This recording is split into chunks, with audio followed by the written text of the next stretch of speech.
Pancasila telah dikenal sejak zaman Sriwijaya dan Majapahit. Nilai luhurnya telah diterapkan dalam kehidupan. Pancasila sendiri berasal dari bahasa Sanskerta, yaitu panca berarti 5 dan sila berarti dasar atau asas. Pancasila berarti 5 asas. Istilah Pancasila terdapat dalam buku Negara Kertagama karangan Empu Prapanca dan buku Sutasoma karangan Empu Tantular, yang artinya adalah berbatu sandi yang 5 atau pelaksanaan kesusilaan yang 5.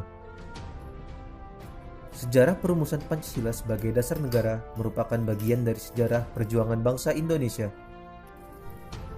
Dalam periode penjajahan Barat, bangsa Indonesia terlibat dalam perjuangan fisik untuk mengusir penjajah. Perlawanan terhadap penjajahan Barat tersebut terjadi hampir di seluruh wilayah Indonesia, tetapi belum terkoordinasikan dengan baik dan bersifat kedaerahan. 20 Mei 1908, Dr. Sutomo mendirikan Budi Utomo yang merupakan organisasi pelopor gerakan nasional. Oleh karenanya, setiap tanggal 20 Mei ditetapkan sebagai Hari Kebangkitan Nasional.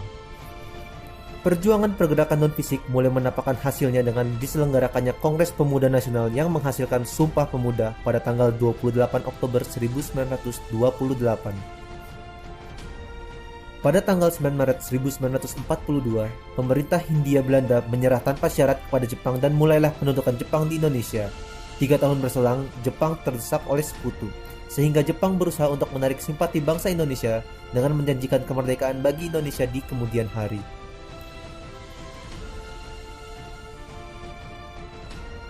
Tanggal 29 April 1945, Jepang membentuk BPUPKI atau Dokuritsu Junbi Chosakai yang diketuai Dr. KRT Rajiman Weddio Diningrat dan beranggotakan 76 orang, termasuk 7 orang Jepang sebagai anggota istimewa. BPUPKI melakukan sidang pertama selama 3 hari dari tanggal 29 Mei 1945 hingga 1 Juni 1945. Pada sidang itu, Mr. Muhammad Yamin, Profesor R. Supomo, dan Insinyur Soekarno secara berurutan mengemukakan pandangannya tentang 5 asas dasar negara Indonesia.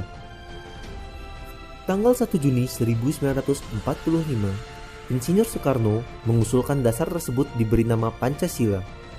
Usulan tersebut diterima dalam sidang BPUPKI pada tanggal 1 Juni 1945. Tahukah kamu? Berdasar Kepres nomor 24 tahun 2016 tentang Hari Lahir Pancasila, menyatakan bahwa tanggal 1 Juni 1945 ditetapkan sebagai Hari Lahir Pancasila. Insinyur Soekarno juga mengusulkan konsep Trisila dan Ekasila yang merupakan intisari dari Pancasila. Trisila terdiri dari sosio-nasionalisme, sosio-demokrasi, dan ketuhanan, sedangkan Ekasila berupa gotong royong. Tindak lanjut dari sidang BPUPKI adalah dibentuk tim 9 yang menghasilkan Piagam Jakarta pada 22 Juni 1945.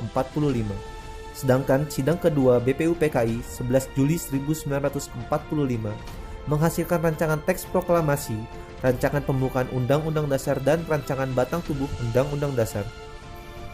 Rancangan Dasar Negara terdapat dalam alinea 4 Piagam Jakarta 22 Juni 1945, namun terdapat perbedaan dengan naskah Pancasila.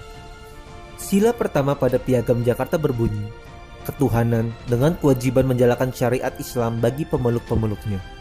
Tanggal 7 Agustus 1945, BPUPKI dibubarkan dan dibentuk Panitia Persiapan Kemerdekaan Indonesia atau PPKI yang beranggotakan 27 orang dan diketuai oleh Insinyur Soekarno. PPKI atau Dokuritsu Junbi Inkai bertugas menyelenggarakan kemerdekaan Indonesia. PPKI menyelenggarakan sidang pertama pada 18 Agustus 1945, sehari setelah proklamasi kemerdekaan. Dengan mengedepankan persatuan dan kesatuan, sebelum sidang dimulai, Dr. Andes Muhammad Hatta mengusulkan perubahan sila pertama dengan menghapus 7 kata menjadi ketuhanan yang Maha Esa. Naskah Pancasila menjadi sebagaimana yang sekarang. Dalam sidang PPKI pada tanggal 18 Agustus 1945 ditetapkan 1. Mengesahkan Undang-Undang Dasar 1945 yang di dalamnya terdapat dasar negara Pancasila. Kedua, memilih Presiden dan Wakil Presiden pertama NKRI yaitu Insinyur Soekarno dan Dr. Andes Muhammad Hatta. Ibarat suatu bangunan, Negara Kesatuan Republik Indonesia didirikan di atas suatu pondasi atau dasar yang terdiri dari 5 asas yang dinamakan Pancasila. Sebagai paham filosofis, Pancasila memiliki 2 pengertian, yaitu Pancasila sebagai pandangan hidup dan Pancasila sebagai dasar negara. Pancasila sebagai pandangan hidup atau way of life atau Weltanschauung dalam bahasa Belanda harus dapat dipertanggungjawabkan secara logis dan dapat diterima oleh akal sehat.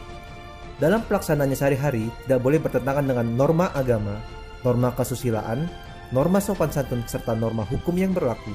Pancasila sebagai dasar negara dalam pengertian ini sering disebut pula sebagai dasar falsafah negara atau filosofische Grondslag atau ideologi negara atau Staatsidee.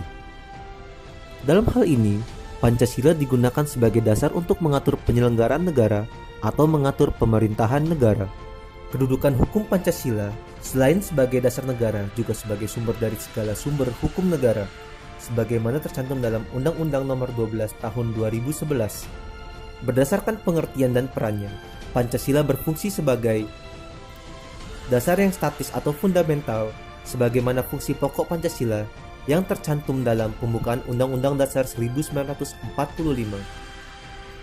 Tuntunan yang dinamis sebagai cita-cita dan tujuan bangsa Indonesia.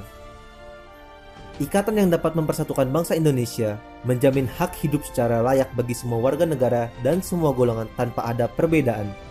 Selain itu, Pancasila memiliki 3 fungsi.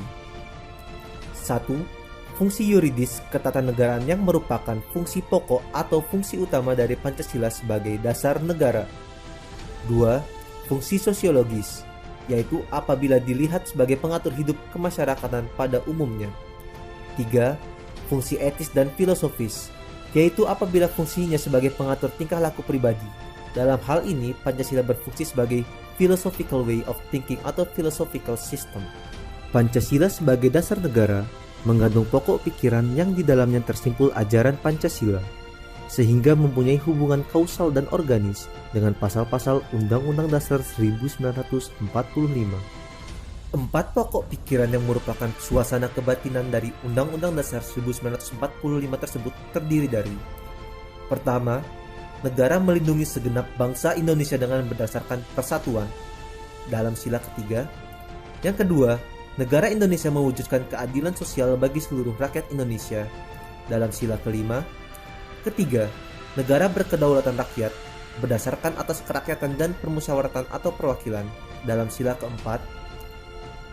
Yang keempat, negara berdasarkan ketuhanan yang Maha Esa menurut dasar kemanusiaan yang adil dan beradab, yaitu sila ke-1 dan ke-2.